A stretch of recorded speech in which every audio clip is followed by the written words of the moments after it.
Hey everybody, we're going live talking about carnivore and hip hop. Let me add a guest. I'm gonna add Avatar Kiyoshi. Invite to join Avatar Kiyoshi music and music. Hey everyone, if you have any question, drop them in the comments and that'll give us ideas to talk about. And let's give our guest a second to join us. Hello, everybody. Hello, Paris. Hey, everyone. All right. All right. Our guest is in the house. Go live with Kiyoshi Music. Thorough, okay, yes, can you fix reproductive hormones with this way of eating? 1000%. I've had 2 clients so far come out of a menopause just by going carnivore. And we were doing carnivore just for weight loss. And it's like a side effect of going carnivore. It should come with a warning. You might get pregnant. So yeah, absolutely. Thank you, Frank's Carnivore. And we've got, oh, you know what? Let me stop my VPN just. Sandra, I feel rotten and I cheated at the Super Bowl party. What is the fastest way to get back on track? Don't be too hard on yourself. So I've done it both ways. I can do it cold turkey, go back to carnivore and it works. And I've done it also where I would not be too hard on myself the next day and I'll just do some keto treats. And hi, Kiyoshi, I added you again. So I think maybe my VPN made it hard for you to accept my invite. So let me try this again. 1 second. Let me just invite. Okay, I invited you again, so you should be able to accept now. I certainly hope I don't get pregnant. Trust me too. So yeah, don't worry. Don't worry with regards to fertility. The problem I think happens is that you'll probably become way more fertile on a carnivore diet. So yeah, how do you get back on track following the Super Bowl and cheating on your diet? It depends, you know, you can either go cold turkey and just no longer engage in any addictive substance like carbs and sugars, or you can take a day or two and have some artificially sweetened, you know, foods, but at least it'll drop your carbohydrate consumption. So just go keto, but like fun keto or dirty keto. It requires almost no discipline to do that. Do it for a couple of days and then, but don't extend that phase because you're dealing with a very problematic drug. You know, even the artificial sweeteners, they are drugs. They have been shown to be far more addictive than heroin, right? So be very careful. Don't extend that phase beyond 1, 2, max 3 days. But by the end of that, you need to go back to 0 drugs, carnivore, no carbs, no artificial sweeteners. Alrighty, accept Kiyoshi Music, go live. Let's see, what else questions do I have? Eat eggs. Yes. I was just looking at Dr. Google. Eating spikes cortisol. Eating spiking cortisol. Hey, hello, our guest. How are you? How's it going? So good, Me, Dr. Sarah. Good to too. see Me you. too. It's the first time I meet you, so I'm so excited for our talk. Let me put this a Yeah. little bit further, because so my head isn't cut off. That's better. So, Kiyoshi Music. So, what is your name? First of all, how would you like for me to Yeah. address you? Yeah, you can call me Kiyoshi. Yeah, I just say Kiyoshi Music is my tagline for people to search me because there's a number of Japanese Yeah. Kiyoshis in the world. But yeah, you can call me Kiyoshi Where or and Yoshi, where did but you get your people name usually from? call me. The volume. Yeah, great question. So my mother, well, Mm. she's Pacific Islander. She's from a group of islands in the Micronesian part of the Pacific called Marshall Islands. And on the islands, her Uh, adopted mother, she was adopted at an early age. Her adopted mother was oh, half Japanese. So she kind of got raised in that gotcha. Asian Japanese cultural upbringing. And Right. then she married my father, a black man. And me and my siblings all Japanese names.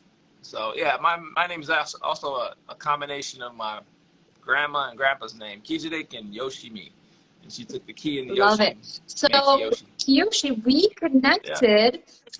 So you started following me, I guess, for my nutrition post. And then when I see anything hip hop in the handle, I Yeah. follow back because I'm like, you know, I'm also doing the rap thing. So I want to make sure that I'm connected to that community as well. So let's start first with your interest in health, and let's talk about carnivore. Mainly my audience is all about the carnivore lifestyle and health and wellness. Maybe some of them are keto. So Nice. what drew you to my content? What has been your experience? Let's start there. Yeah, absolutely. Great questions. I saw that we follow similar people. I might have saw you on Sean Baker's page. Yeah. You follow Yeah, Sean, I've right? been on his podcast. Yeah, He's been on mine. I've been on everybody's podcast, and everybody's been pretty much. oh, Yeah.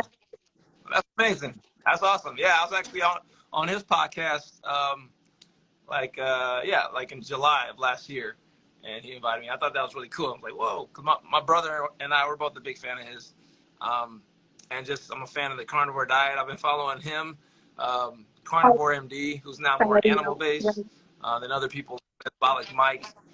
Yeah, a lot of nutrition and carnivore people, and you know, long story short, I was vegan back in the day.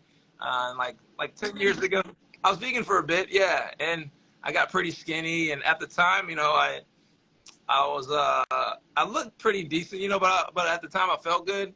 But over time, later on, it was just like once I started incorporating meat, it was just like night and day of retaining muscle mass and just feeling stronger, teeth, skins, you know, stuff really started to really make a difference in a positive way. And yeah, just following the carnivore people, just seeing a lot of value in eating meat, and you know, sound like when I got to your what triggered you to reincorporate meat and stop the vegan diet as like initially? Yeah, a lot of it was talking to friends around me, and a lot of people I talked to there who were ex-vegans. They're like, you know, I was vegan for a while, but then I started eating meat, and I felt way better. Once I had a bite of steak, oh my God, like felt like a rush of oxygen and just blood flow into everything that my body and brain needed. I felt rejuvenated. Right. I've heard that multiple times, and so I was kind of going back and forth. I didn't, you know, it's like 3-4 years ago. Like, I don't know, you know, I eat some, you know, like a mixture of things, like omnivore more so. And I'm still figuring it out because like there's so much information, misinformation, and even like people that I follow, like Sean Baker, Carnivore MD, BioLane, these people who have differences in where they come, you know, like what's good for us. Veggies have defense chemicals. Some say it doesn't in small amounts. Like, so I'm still figuring out, but I am sold on the fact that meat heals and meat is a superpower, and I love, you know, like you, I love it. Okay, so you're still trying to figure out your best diet, and I think a lot of it has to come from education over a long period of time. Because I know when I started a carnivore, I first did keto, right, and then the sugar and the carb addiction were still there, and that's when I did more research and realized that sugar is a drug, carbs are a drug. It's very hard to, for me especially, you know, to moderate. And actually, I would say for the vast majority of people, given our overweight and obesity epidemics, we're also addicted to anything that resembles carbs. So whether it's a sugar or artificial sweetener or starchy things. And that's what drew me into carnivore. And then I didn't start carnivore, you know, perfectly either. I was doing, you know, the sweet potatoes and the honey, and all of a sudden it was like a whole jar of honey over this. So yeah, and over time you realize you really don't need all that stuff. But it's hard. We're so brainwashed. And for me, I was a traditionally trained dietitian, like the whole thing, you know, with the internship in a hospital, with the master's, with the doctorate in the field. So it's very hard. Yeah, and it took me a long time to unbrainwash myself, and I still catch myself to this day sometimes thinking about, you know, maybe a little bit of carbs, maybe, you know. So it's still a battle. So don't worry, you'll get there. It's just a long-term investment in educating yourself on that, and eventually you'll have the answers. When you have the answers and you believe in them, then it becomes so much easier to follow a carnivore diet. So. Yeah. for sure. Yeah, totally. And like, yeah, I guess like we got to really, just trial and error, figure out what works for our body. Um, but yeah, like I said, going back, like exploring what works, seeing what works for my body, and then seeing people around me, Right. like, wait a minute, there's a pattern Yeah. here. Like, okay, like the whole thing of meat being bad for us is like, it's so ridiculous. I think we talked about it before, just how they're trying to say what Fruit Loops or Yeah, Lucky don't Charms are say it healthier than again. They're ground gonna beef. censor me again. Like, My Instagram is yeah. It's because oh of that yeah, post. So it was a meme that was shared by really? everybody about this Wow. Tufts University, right? They published a paper called the Food Compass, and the Food Compass is a tool that they developed. It's a tool that would rank foods according to their healthfulness, and so according to their ranking system, Lucky Charms is healthier than steak and eggs. Right? And so that Yeah, was the meme, Lucky Charms healthier than steak. And they received a grant from our yeah, government. I believe it was an NIH grant. And so the meme was widely circulated, and I read the full thing, and that was 100% accurate. I shared it, and all of a sudden, Instagram's PolitiFact, whatever that third party horrific company that's fact checking, but they did is that they flagged that post as misinformation, and it's like, I'm a nutrition professor. I read it, it's accurate, yeah. but yet you're gonna label it as Right. misinformation, really? So I took a Yeah. snapshot of the notification I got that it was taken down, the original post. They took it down and they said that your post is like misinformation. So I took a post of that, and I took a picture of also the original one. And because I guess reposted the same original one in that new post, my account is at risk of being demonetized. Not that it matters. Wow. I couldn't care less about that $100 they pay Yeah. for whatever the reels that we're doing a month. It's nothing. So it's not like I care about the money, but it's about the idea behind it. Really, you're going to fact check professors of nutrition that have been doing this. They do this day and Right. night, every single day over decades. You're going to tell me that I'm wrong? Yeah. Fact checking. Yeah, so Yeah, it's crazy. that's And the ridiculous. problem is that if you're not confident of your nutrition, and most people have other jobs, I don't expect people to be nutrition experts. We can't all be nutrition experts. So I get it. If that's not your Yeah. focus, you're going to read, it's a misinformation. So maybe I'm being misled, and you might not be able to interpret what that means. So it's a problem. Yeah, yeah, Yeah, yeah. for sure. Yeah, I can totally Let's see see. We that. have a question. Yeah.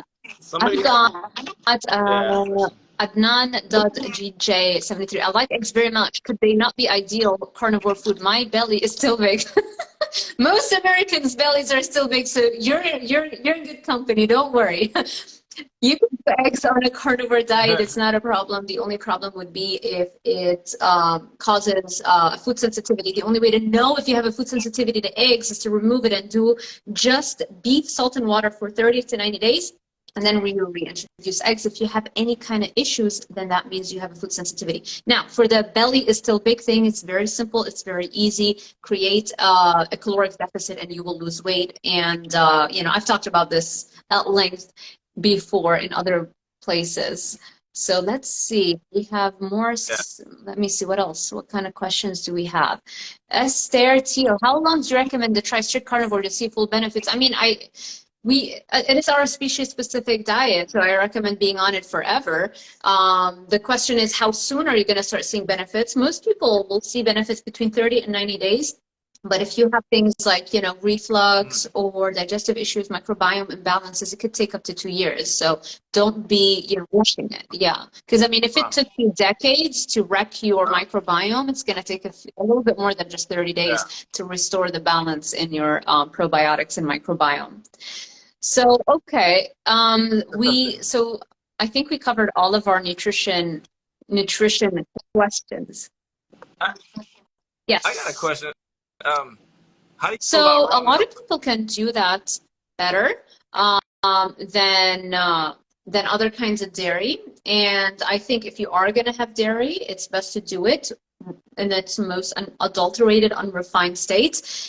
There's this mistaken belief that raw milk is going to land you in a hospital with foodborne illnesses, and that's only a problem if your immune system is shot, right? So if you're working out, you're not smoking, you're not drinking alcohol, you're a healthy person, I would rather go with the raw milk route than the pasteurized one. There are a lot of nutrients that get lost when you pasteurize milk.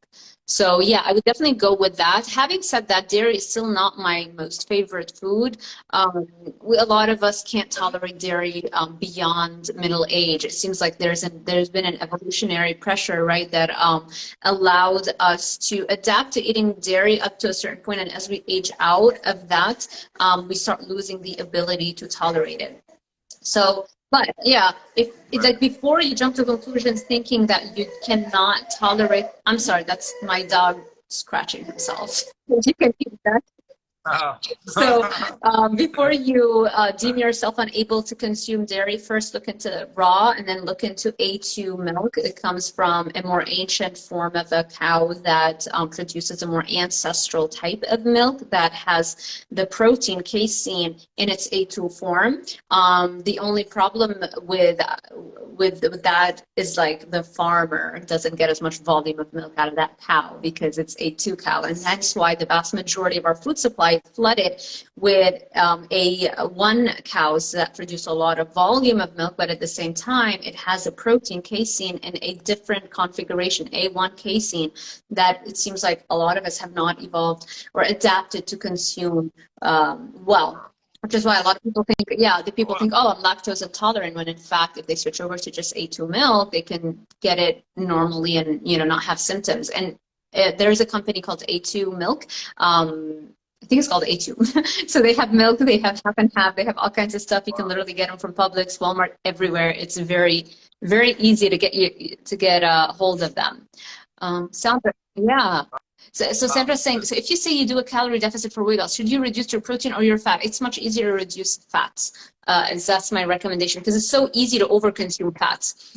Whereas with protein, we have a like a negative feedback mechanism where you naturally suppress your appetite when you're eating, you know, enough protein. Whereas with the fat, it's so easy to go overboard. Most of my clients are going overboard with fat, which is why they try the carnivore diet first, eat all the fat. A lot of them not only not lose weight, they actually gain weight and fast. And then they come to me and it's like, okay, we need to create a calorie deficit, and then you drop the weight very easily, because at that point you've broken your sugar addiction. And so all you need to do is just tweak the math, and you'll create a calorie deficit and you'll lose the weight. Let's see, I have a question here. Carnivore yogis, Barbara, hello. Barbara has been helping me with my Instagram. Barbara is on fire. So let's see your question. Do you recommend probiotics like athletic greens with the carnivore diet? Ooh, good question. Yes and no. So here's the problem with regards to the probiotic discussion.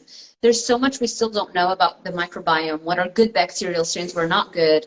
And I think that the carnivore diet discussion might benefit from exploring whether or not we should be supplementing with probiotics, and not because we're not eating enough vegetables to get the probiotics. I think it has to do more with the fact that we're not out in the mud, in contact with nature and earth, where you have those soil-based organisms. There's a special type of probiotic that we need for health. There's also fulvic acid and humic acid that are found in soil that seems to heal seals and heals leaky gut. So I think that's a great topic that as carnivores in the community, we need to explore and try to figure out, okay, we're not living in nature anymore, so maybe we're getting less exposure to those probiotics, less exposure to the fulvic acid, and maybe this is also affecting our digestive health. So if you're doing carnivore, it didn't heal everything 100%, then start looking into those other additional things. Yeah. So, Kiyoshi, let's talk a little bit about your music, because that's something that I am particularly interested in, as you know. So I've been dancing all my life. Always been, you know, into, like, obsessed with music not just dancing all my life. Did you know, like, I would think I was, I don't know, maybe 7 or 8 when I taught all of my class how to dance the Macarena for like the end of the year. Yeah, and yeah, so I've always had an interest in that. I've always put shows and performances. I would get all my cousins and dress them all up the same, and I would like cut up like pieces of cheese and stuff and prepare everything, and then I would teach them a choreo and then be like, okay, we're gonna put on a performance now.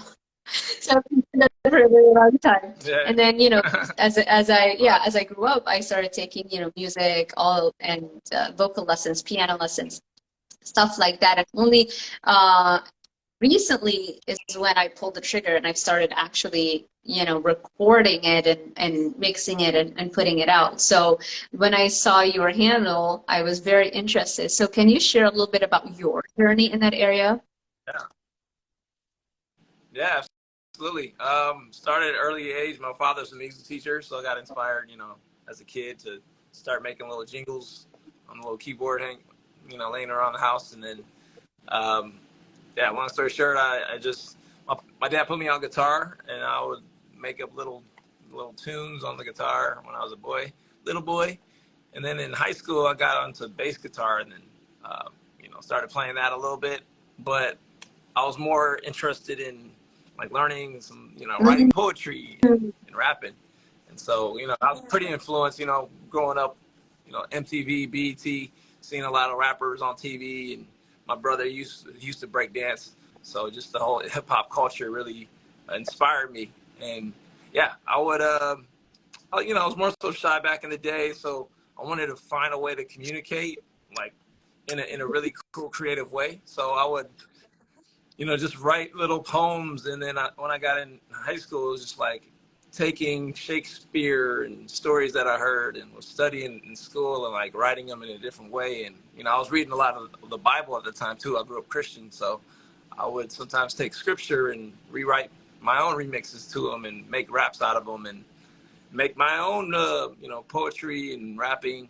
It just seemed like a really cool art form, you know, being inspired by hip hop. And I visualized myself performing. I would get goosebumps seeing orators and ministers at church speak, and then rappers on TV and poets. And I was like, something's there. Maybe I need to perform this. And so eventually started doing that, got into poetry slams in high school, ended up making the team for my high school, and, you know, being like traveling to nationals in high school and performing in church, and really allowing my voice to be heard in a way that I haven't before, because I was really more, you know, internalized, you know, kind of shy. And so that allowed me to really put myself out there and speak my mind on things, issues I felt were going on and that needed to be addressed, and allow my voice to be heard, you know, like in a cool way, which translated into gaining more confidence in life, right? And so in college, I got into, you know, me and my buddies created a band. I started to perform more. I won a bunch of talent shows, started making a name for myself. And then after college, it was like I was touring, performing more, booking my own shows.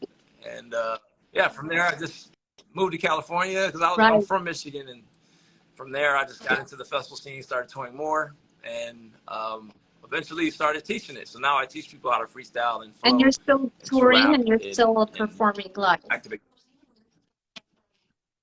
I tour here and there, not much, but every now and then I perform. Yeah, when I can. But yeah, I definitely Rob is asking you, do you feel eating meat helps you sing better? Yeah.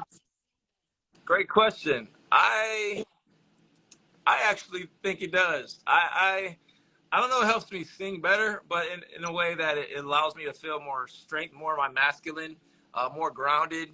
And just, I feel more powerful. The combination of weightlifting and eating meat, I mean, is like, man, it's taken, I feel like, everything that I do to the next level. That confidence, right? When you're, so because confidence is not just psychological, it's also physical, right? When you feel strong and healthy and you have great energy because your system is working the right way, you're going to project that. You're going to feel that in your voice and in the way that you're projecting. So I feel the same way, 100%.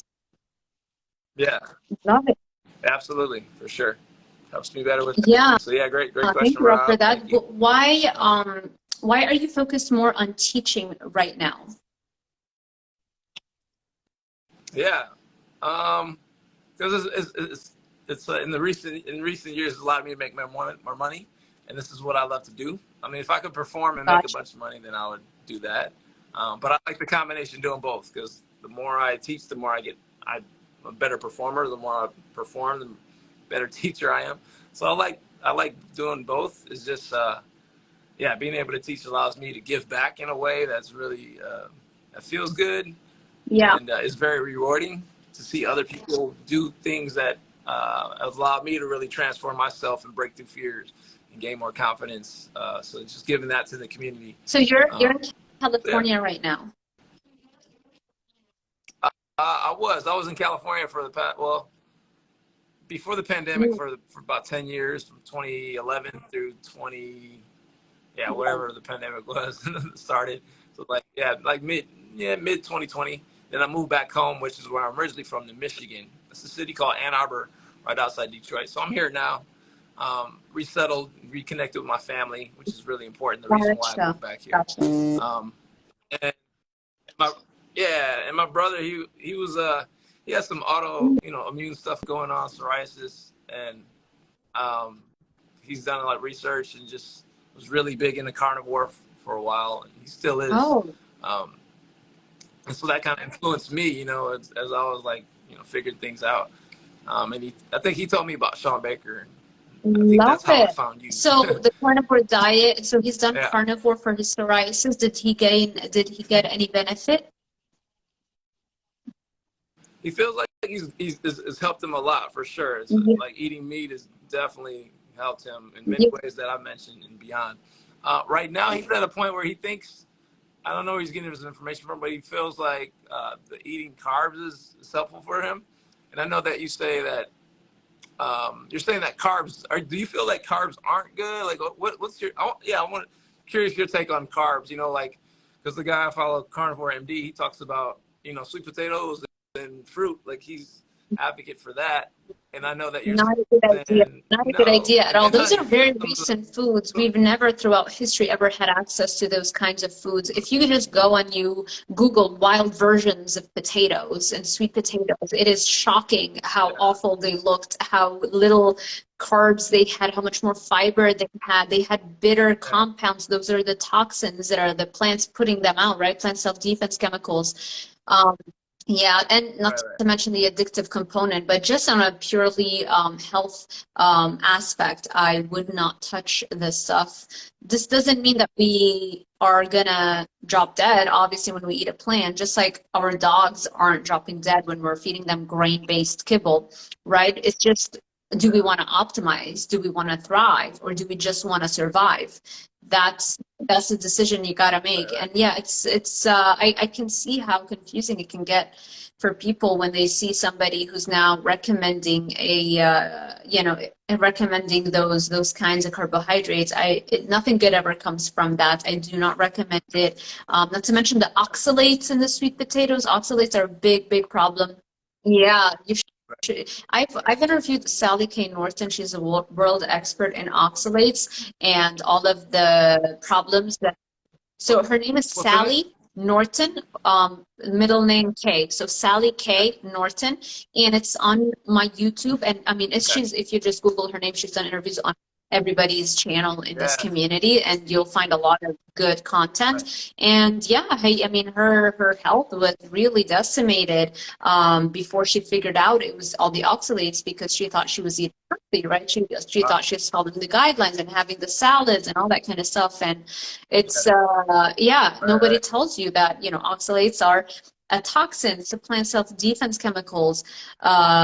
It literally, you can, if you Google like the scientific papers on it, they'll show you cross sections under a microscope of what it yeah, looks like. It looks like a needle.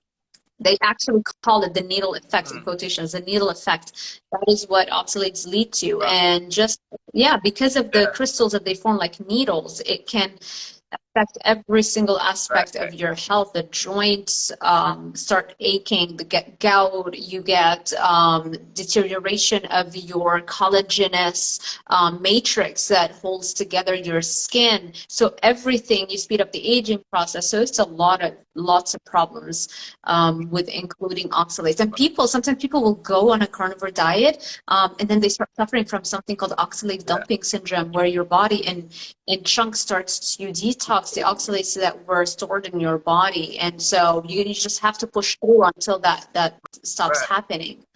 Yeah. Yeah. I've heard about that. Like, I was watching some lady. She's an expert. It might have been her, Sally Norton. Might have been her, but it was an expert on oxalates, and she was saying that even it could even lead to like Yeah, rashes because the I've body's had rashes. detoxing. Is that? Yeah, Yeah. I've sort of, yeah, Yeah, you know, I've got this rash right here. I don't know, like it started when I was eating more meat and stuff. I'm it like, damn, does. maybe my body's detoxing. And I'm like, why the heck did It I, you does. know? And there's like a couple other rashes, but I've gotten healed Yeah. more so. But I'm like, maybe that's what it is. I'm Just really trying to figure it out stick because my diet's pretty healthy. stick to it. It'll pass by. Her recommendation is for her personally, in order to offset the severe dumping that could happen, she does a little bit of rice or like certain Yeah, low oxalate foods that have less oxalate to kind of like prevent the right. body from dumping it all at once to kind of not feel as bad. The jury's out which Right. method. You have to decide which method is best. Some would say maybe it's best to go zero oxalate so that you speed up the complete dumping process so you're done with that and you're not constantly dealing with it all your life. Others would say, yeah, okay, maybe have a little bit of Oh, carbs to kind of offset the, so right. it's a personal, decision that Yeah. you gotta make. But yeah, I definitely would not recommend it. Maybe your brother would benefit from watching the Instagram live that I did with Jennifer. Jennifer's Instagram handle is at delighted to meet you. Meet as an MEAT. So she had, yeah, um, The AT. she had a terrible psoriasis, and carnivore diet basically cured her. And then, and it wasn't even like a lion diet. She was still including like eggs and pork and all kinds of carnivore diet Right. foods. But if your brother has tried that, it might be that he still has a food sensitivity. It might be the dairy, it might be the eggs, it might be the pork. It might be it might be the chicken. So then what I would do is I would do a beef, salt, water, or a lion diet. He could also do lamb, so maybe like lamb chops. So basically ruminants, beef, lamb, salt Right. and water. Try to do that, but give it Yeah. time. Don't, like give it 90 days. And then you should have your Yeah, answer for right sure. there. Yeah. Yeah, that's so cool. Thanks, Dr. Sarah. I got a question like, just looking at where our country is in terms of health, and I mean, it's pretty wrecked. We're at the bottom of, as far as the world industrial health, like Mhm. the main, like, yeah, industrial countries in the world is like pretty Yeah. wrecked at the bottom. And just everywhere I look, people are like, hey, we got healthy foods. And even when I'm socially, it's just bullshit after bullshit, so many. So like, what would you recommend as a professional? Like, is there anything that we can do as a people to spread this message that you're talking about, as far as like getting people aware of the Yeah. oxalates and just more of the I, carnivore diet that people I probably think put the in place? number one thing that people need to be aware of is the sheer amount of money that addictive food companies are spending to fund nutrition research. Look at the global energy balance network that Coca-Cola set up as a front to sow doubt with regards to how one would lose weight, so that people would focus more on the energy balance equation, meaning it doesn't matter what food you eat, as long as the calories in equals to calories out, you're not going to lose weight. And with a special emphasis on telling people work out more, because that means they can eat more, so that means Coca-Cola can make more profit. So just I think understanding the shenanigans and the political things that happen Yeah. behind the scenes, who's funding the studies, how are politicians being Right. influenced by those food companies. And I think just when people are aware of that, when they understand that the American Heart Association was given a $1.5 million grant back in the 1900s by Procter and Gamble in order to start promoting their waste products, which was, they had a lot of cotton seeds from cotton production, and they wanted to create more profit from that. And so they decided to turn those cotton seeds into oil and to market them as food. And so the American Heart Association before that was an unknown. It was like tiny, like nobody heard of them. They weren't on the map. And then that's when Procter and Gamble's PR arm realized, like, hey, let's use the oldest marketing tactic in the book and just hire those experts so that we have an authority figure telling us that cottonseed oil is healthier than the competition at the time, which was animal fats. And it worked.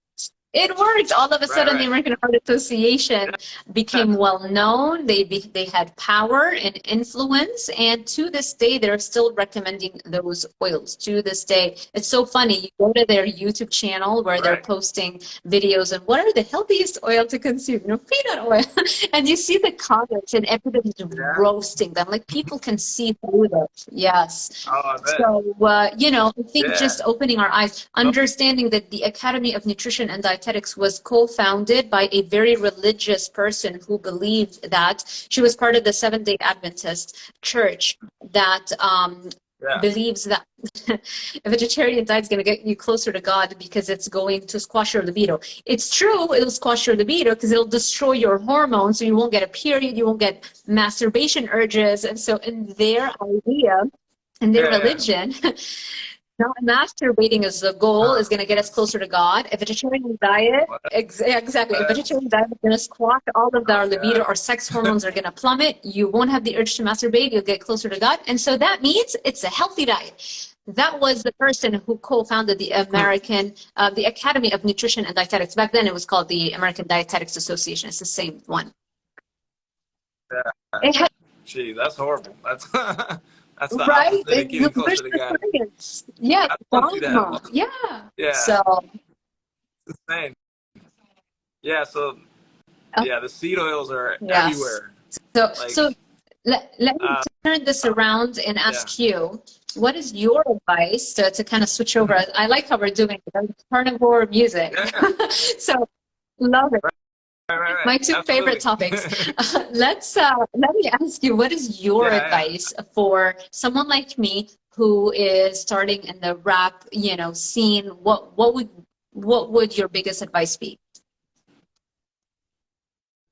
Yeah, I always recommend, you know, finding people that you really resonate with, that you enjoy listening to, you know, some of your favorite rappers, and like, you know, just practice their songs, their songs that you enjoy. I would say, you know, Google their lyrics and rap those lyrics with them so that you get into that, you know, that cadence, that rhythm, and you're able to really articulate what they're saying in that same type of way, and try to really,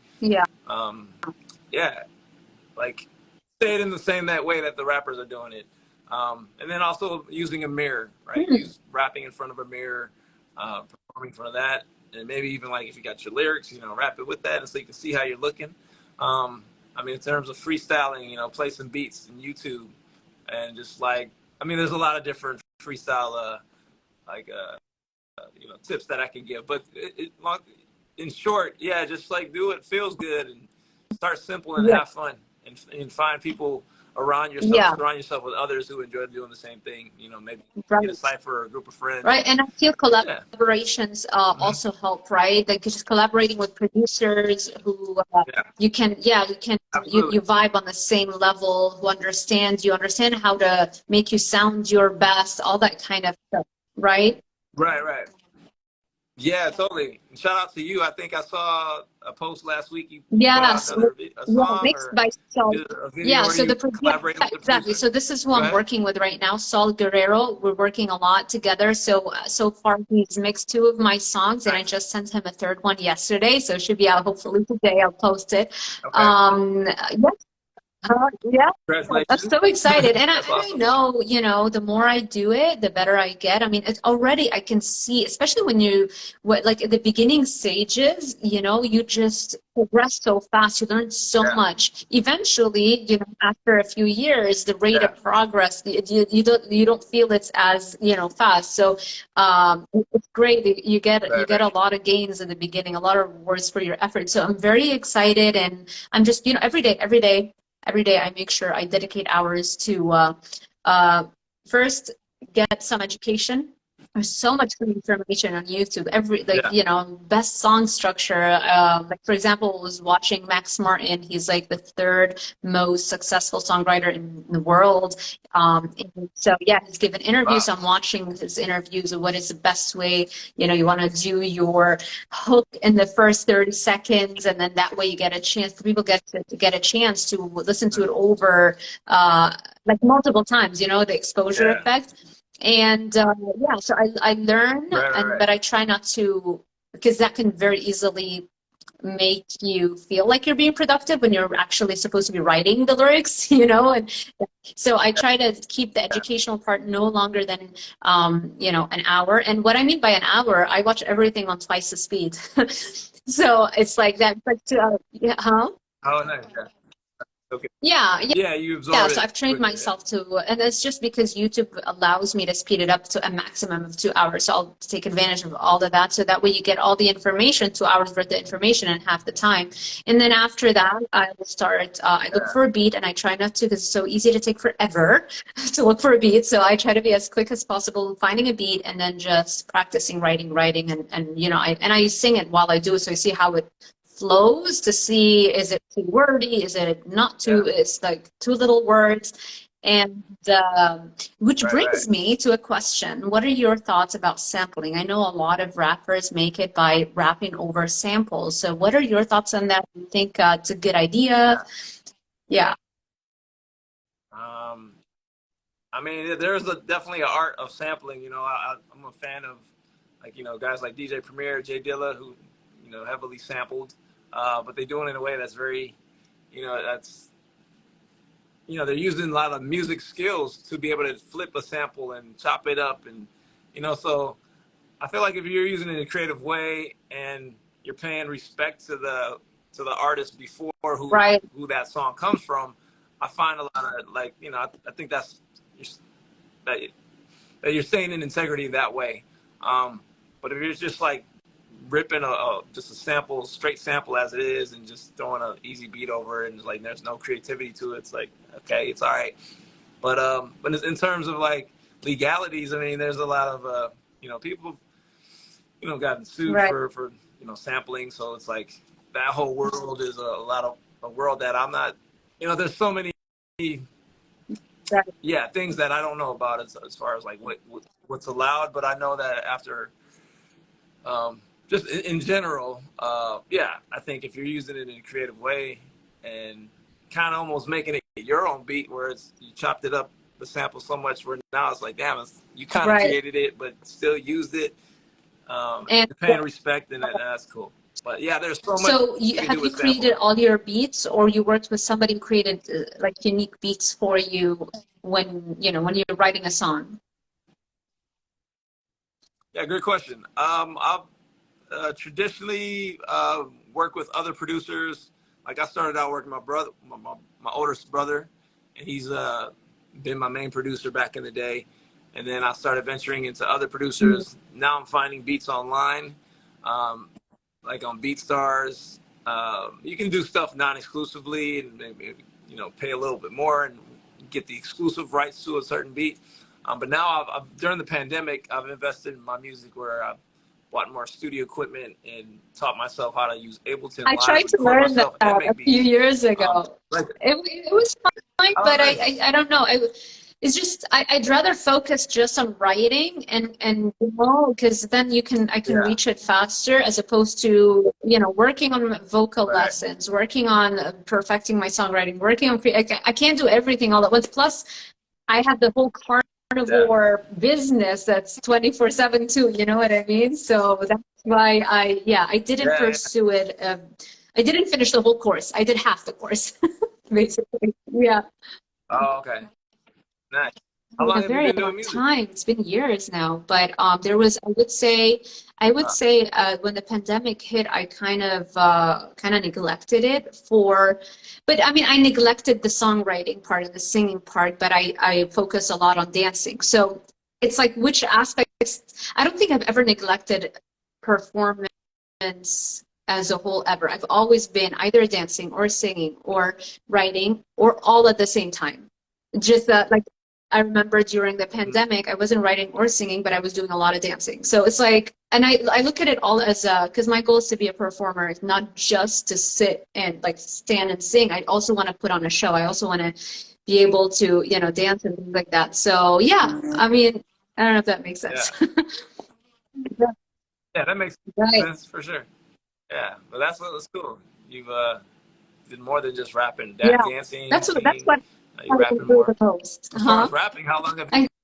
I That's what I enjoy What's the up? most. Like, I don't like if I'm watching somebody Nice. with the most gorgeous voice. I know there are people who just gravitate towards that and like, they love that. For me, I get bored. Yeah. I'm like, I need action. And so Right. Right. that's what, because I enjoy watching those kinds of performances, that's why I work on that. You know what I Mhm. mean? Yeah. Yeah. Yeah, I'm with you So, for so sure. tell me Bang. more. Well, first of all, let me see. I know that we said, okay, it's 11:18, so we've been like, yeah, well, in 10 minutes it'll be an hour. Um, do you Yeah, yeah. wanna stretch it for a few more minutes and then we won't go beyond an hour. Yeah, I'm good. Sounds good? Yeah, Good. And I we can know do that that. you're Yeah, busy because in 2 days you have your course. It's about to go live. Can you share a little bit yeah, about that? absolutely. Yeah, it's an amazing, fantastic 8-week online journey through songwriting, freestyle techniques, live performance techniques as well, in a really vulnerable and safe container space to really reflect and express. So it's called Expand Your Expression. That's the main intention and goal with this particular course. I've been teaching this since the middle of the pandemic in 2020, and yeah, a lot of people have released their first song through it, through this course, and a lot of firsts for a lot of people. Um, yeah, definitely like a very transformational experience. So I'm basically teaching what has allowed me to really grow and prosper, thrive, and rock it as an artist, and what's allowed me to just get to where I'm at now. Um, and so we start this Wednesday. It goes for 8 weeks, so we'll be ending April 4th, and we meet on Zoom for a couple hours each session, once a week. Also have people have access to resources, material that I'll put out. I assign fun work, which is based off the theme for each week, so that it builds up towards the final class where we have more of an online concert. Everybody performs their song, so you'll have written at least one song during the course. But you're learning all those things, like I said, like how to voice activate, how to move through fears, face your Mhm. fears, and do stuff that's allows you to get to the next level. So that's whatever your self-expression is like taking that Yeah. to the next level. That's so I've created it to do that, so it becomes more than just rap. Even though rapping and poetry is my forte, those are my strong suits. It's like I also like to sing, and like you said, you like to dance and move around and really perform. And I'm a very much so a showman when I'm performing. It's not just I'm rapping, blah blah. And then I've seen many people, be able to, use this as ways to allow themselves to get more trust in public speaking, or try to think, you know, find nuances, and use this as a creative outlet to just shake things up. If Yeah. they're just working a job and kind of just things are getting mundane, you want to like Right. spice your life up. Hey, Love it. check out my course. And Yeah, do it's they pretty get dope. to connect as in being in the same course? Do they get to talk to one another, collaborate, things like that? Yeah, absolutely. That's a big part of it. That's one of the big takeaways, and one of the features that people love about it the most. I really encourage, just connecting with one another. We have a contact list. We meet, like I said, in the group room on Zoom, and then we also do mini breakout group sessions where, okay, if 2 people or 3 people are working on something, then we come together and share. And then I found accountability Mm, partners midway through the course, so that they're working with one another, love building it. and support and connecting That's for that song that they're working on, good. and conjunction Yeah. with the other things that I signed. Yeah, it's Yeah. a lot of value, and it's yeah, been helpful for a lot of people. We even have some friends that now they're engaged. They met on my course, past students, other people. Like I said, they released their songs on Spotify and are now, you know, featuring each other in their workshops and courses Love and it. programs. So Where can yeah, a lot of people find the course? good pluses. Yeah, it's on my website. It's myname.music.com, KiyoshiMusic.com, and you click under courses and Cool. you'll see it. But yeah, my website, which is in my link tree. If you go on my my profile page on Instagram, you'll see the link tree link, and click that, and you'll see Expand Your Expression, and then click that, and it'll take you I'll there. also save this and I'll post it on my YouTube channel, and that way I'll have the links as well so people can click on it right below the YouTube video, and I'll find you very easily. The course starts in 2 days, so I'll try to put this video out today on my channel as well. Maybe because I know Barbara's helping me a lot, so maybe Barbara will give me the timestamps today or tomorrow, and we'll post them. And that'll give people time to sign up by Wednesday, the day after Valentine's. It'll be your gift for you, your Valentine's Day gift to yourself. Right. Yeah. Myself, Look at me. Look at, absolutely. am I doing a good job at marketing? Good. Yeah, you are doing Good. a I'm good gonna job. I'm gonna use that skill to sell my music. Yeah, for Awesome. sure. Absolutely. Let me ask you, as far as like in a dream world, like ideally, like in a couple of years, in terms of your music and creativity, where do you see yourself, if you could paint that picture? What would that look Really like? making a really comfortable living, mainly focusing on music. I'll never, and I'm working to right now hire people with my fitness brand. I don't ever want to, I love nutrition. I love health. I love anti-aging. So I'll always be involved with that, but maybe not in the day-to-day, and just be doing, let's say, like just being up to date on all the recent developments that are happening with, you know, nutrition and anti-aging. I would say those are like my biggest passions, because I feel like those are also crucial to what I love to do, which is the performance. Because if I have a perfect handle on that, then I can do this at a much higher level for far longer than somebody who's not investing in anti-aging methods, right? So I look at it as one and the same. 100%. Yeah, they go hand in hand for sure. Like I feel like I'm a better performer now than I've ever been. And you always feel like, and I know just from, you know, what I do, I looked at a video that just 1 year ago, and it's cringy to me, because you just get better at talking to the camera, you get better, your knowledge base improves every day. I'm learning new things.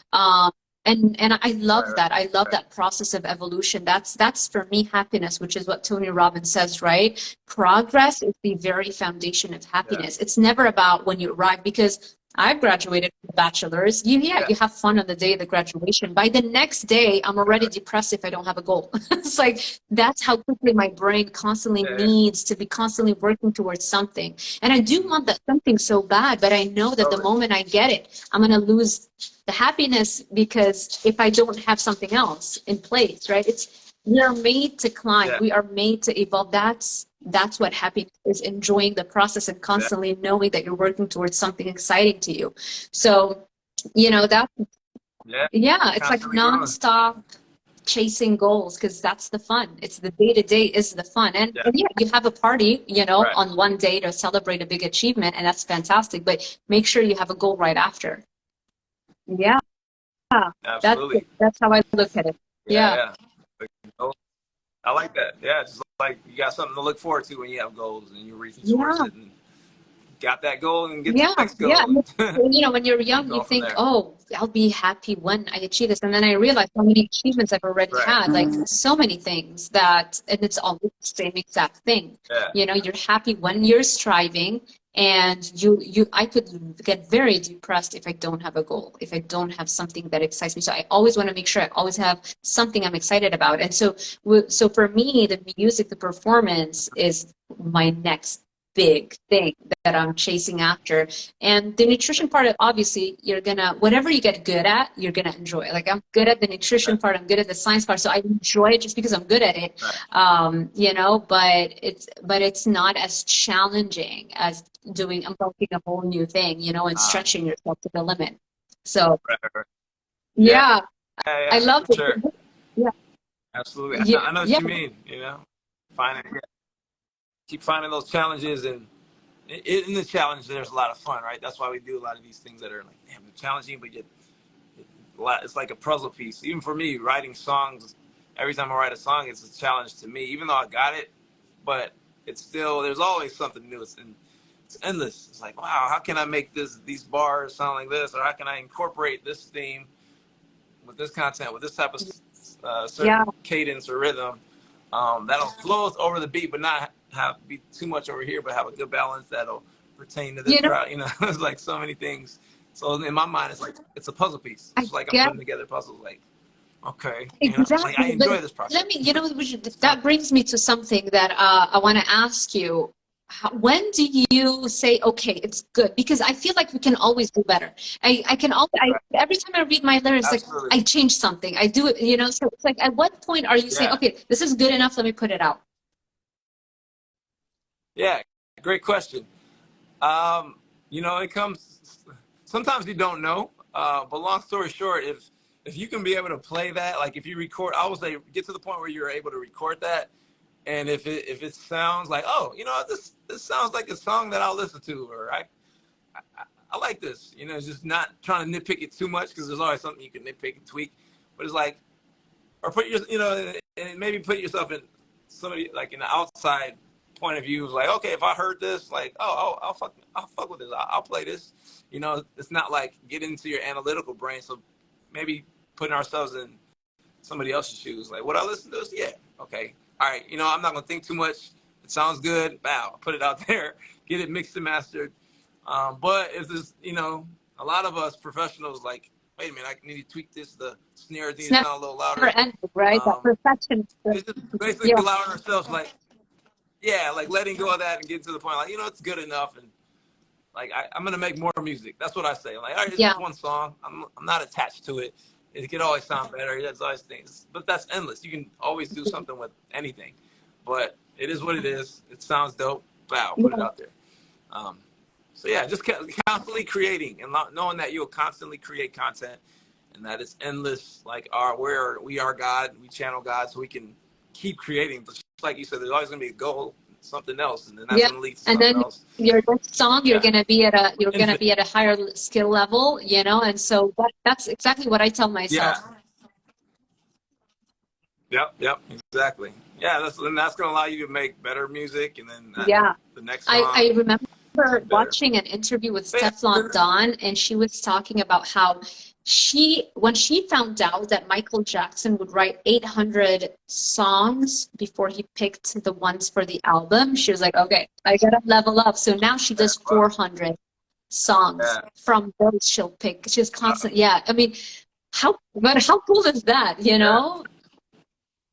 That's a great, that's awesome too. I mean, if you look at that, it's basically like you're choosing the best of the best, you know, like the best of the best of the best of the best. So he's like written all this song, which are all probably incredible, but he wants like the most incredible.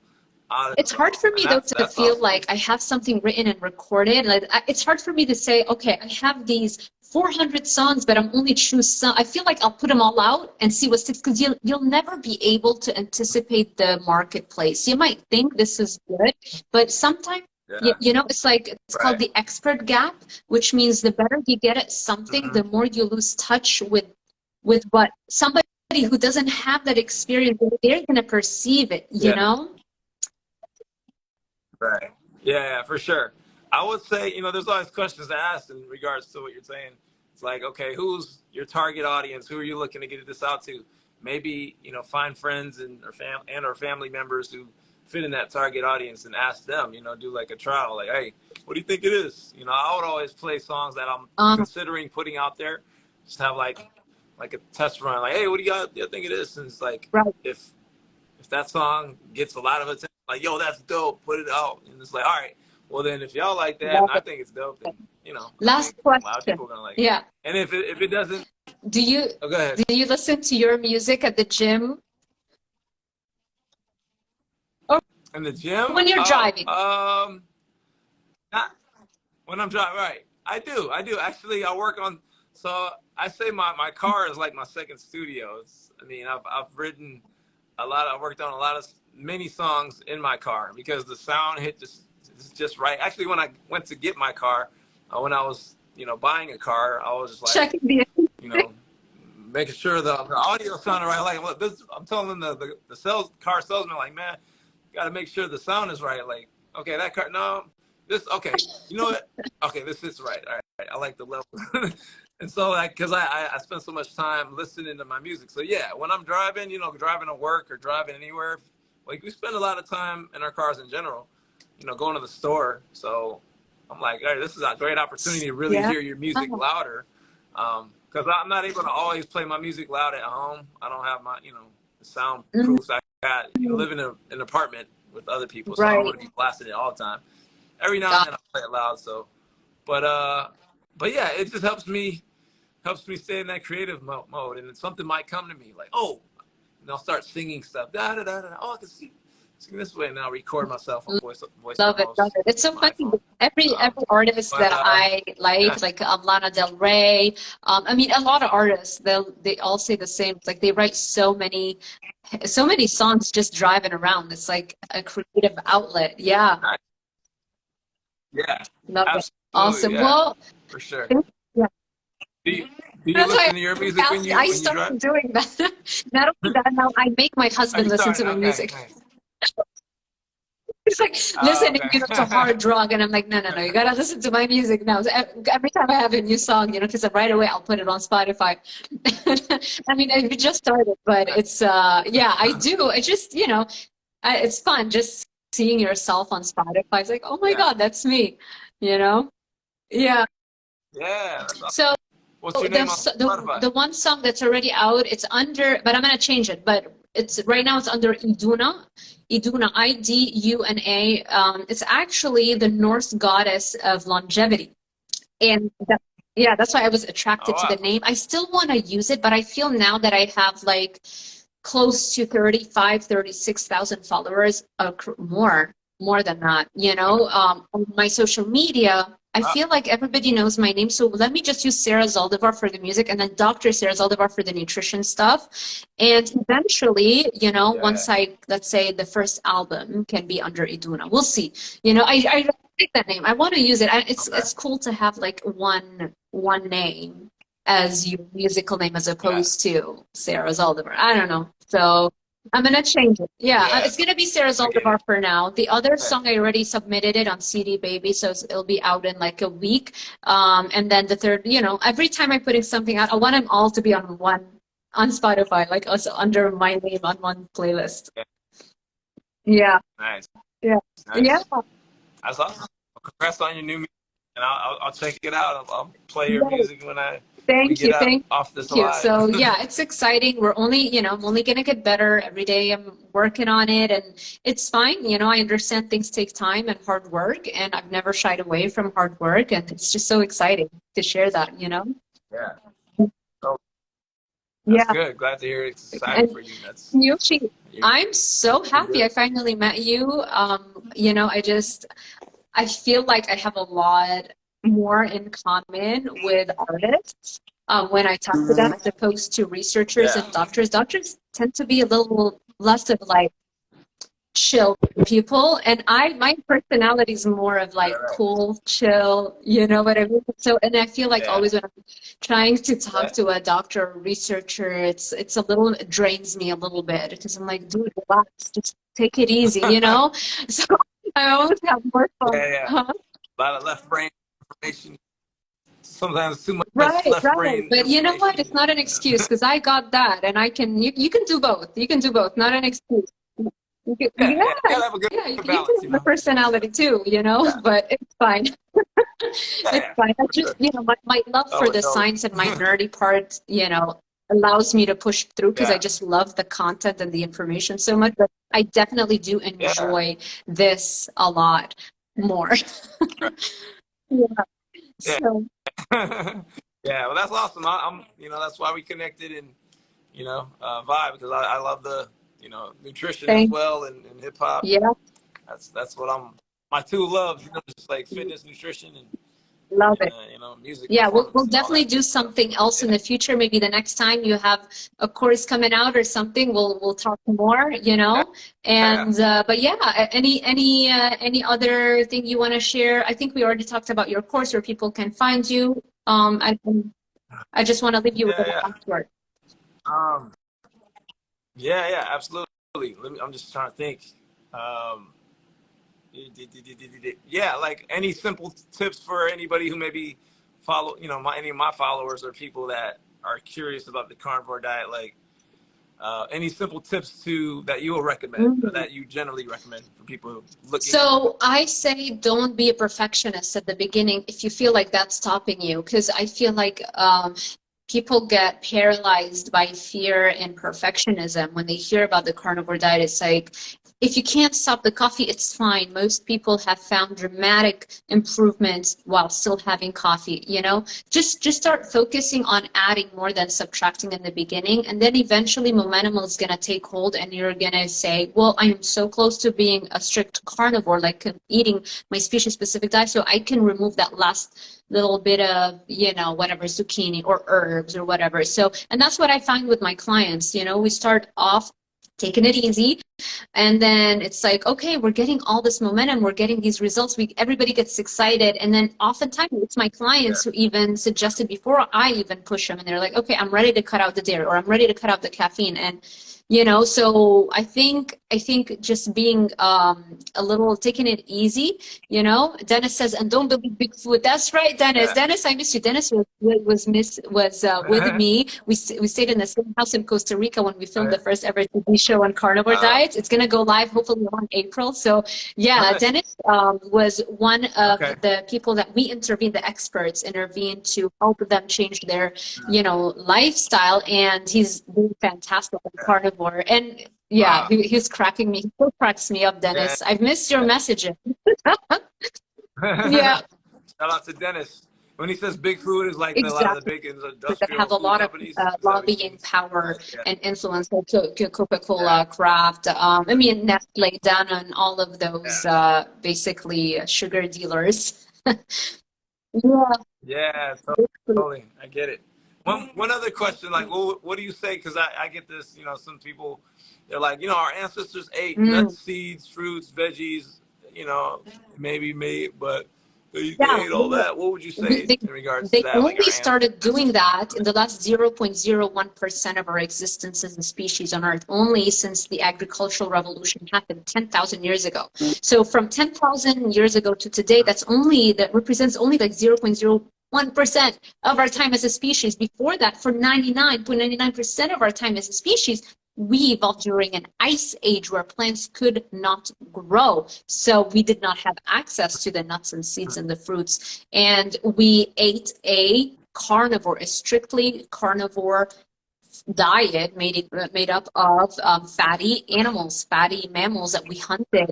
And so I think people get confused because they don't realize that this is very, very recent, the last, you know, 100, 200, 300 years ago, or even like 5,000 years ago. That's still very recent, right? Yeah, Yeah. yeah. And you go, Right. Right. you look up the Yeah. skeletons of our species in the Paleo era during the Ice Age versus in the last 0.1% of our time, which is, you know, after the agricultural revolution. And you see that the moment we quit eating a strictly carnivore diet because the climate changed and animals went extinct, and we Yeah. overhunted them and the climate changed, and so our carnivore staples went extinct. So we had to either starve to death or adapt and eat agricultural foods, and we learned how to, you know, cook harvest the crops like grains, but we paid Yeah. a very heavy price. So it's like we understood that our health went bad, but at least it allowed us to survive and not starve to death. So we can see the skeletons all of a sudden, you know, once we stopped Right. eating the carnivore diet, all of a sudden we became shorter. Our brains were going exponentially growing in size, and all of a sudden, the moment that happened, the agricultural revolution led to a drastic drop, started having a shrinkage in our brains, which led to our skulls following suit, and they shrunk, and that meant not enough space for our teeth, so our jaws shrunk, and for the first time in history, you started seeing misalignment of the teeth. So all of a sudden, we started needing braces, you know, obviously we didn't have braces 10,000 years ago, but we started seeing misalignment of the teeth, and our bones became weaker and rickety. So it's not only shorter, but even sicker. So, yeah. Yeah, wow. I know Weston Price talks about that. You know, it's like the different tribes he traveled around, you know, the dentist, and then saw the tribes who were eating the, you know, ancestrally diet mainly full of, you know, a lot of meats. And then comparing them to where they're at now, modern men or people within those same tribes, it's like, wait a minute, the teeth have deteriorated. 100%. Yeah, he does some great work. Yeah. Wow, that's interesting stuff that you just said. Is there a bit like? I wish we had a recording of that, because I feel like I haven't seen you or anybody really articulate it in that way. Is there like a video that showed, like, kind of explains what you just told me right there? Film one. I feel like I say it in every interview, but I could totally film it. You know, that's a great idea, because every day I'm looking for content ideas. So I'll film it right now, and I'll send it to Barbara, and we'll post it, and then that way we can reshare it. There you go. Yeah, I feel like, because like if you had that little like thing, that I feel like that could go viral. Like, that's information that a lot of people aren't aware of. Like, I didn't even know that. I've heard Say that again. but that was good. What? Oh, that's fine. No, I'm sorry. Spoke over you. I have a habit of doing that. Oh. No, I said we could even take a snippet of the Instagram live, you know, and do it. But I'll try to film it and see if it comes out as eloquent, and we'll go with whichever version is better. Yeah. Yeah. There you go. Awesome. Yeah, have Barbara hook that up. And yeah, well, cool. Yeah. We're like almost an hour and 15 minutes. So an hour let's wrap it up. I got to get to some work, but it's fabulous, fantastic connecting and having this interview with you. So thank you so much. Truth Bovell asked me if I'm vegan. No way am I. I am not vegan. Far from it. Talking about eating meat. He was vegan, and then he improved his health after stopping his vegan diet and starting eating more animal-based. Yeah, totally. Yeah, so I used to exactly. But meat. That's most carnivores, right? Everybody everybody starts off eating plants and being vegan or vegetarian, and then it's almost everybody also realizes that their health starts taking a nosedive, and then it's like, okay, then my initial foray into health and fitness didn't bode well, so what else can I do? And as they do more research, then they figure out the carnivore diet. Truth, I'm here late. It's fine. I'm going to save it. It'll be on my Instagram right now, and I'm going to save it and post it as well on YouTube. And yeah, thank you so much, Kiyoshi. I appreciate your time. It's just, you know, we're having so much fun. We went like twice the amount of time that we thought we were going to do. So, but thank you for this, and good luck with your course. And I'm definitely going to connect with you, and maybe we'll collaborate. Maybe we'll do another Instagram live. Maybe we'll do all kinds of stuff. So I am thankful and grateful for meeting you. And thank you all for tuning in and sticking with us. If you are on YouTube, make sure you give this video a thumbs up, subscribe, and hit that little notification bell icon so YouTube alerts you every time I post a new video. Thank you, everybody. Thanks, everybody. We love y'all. Much love. Take care, Dr. Sarah.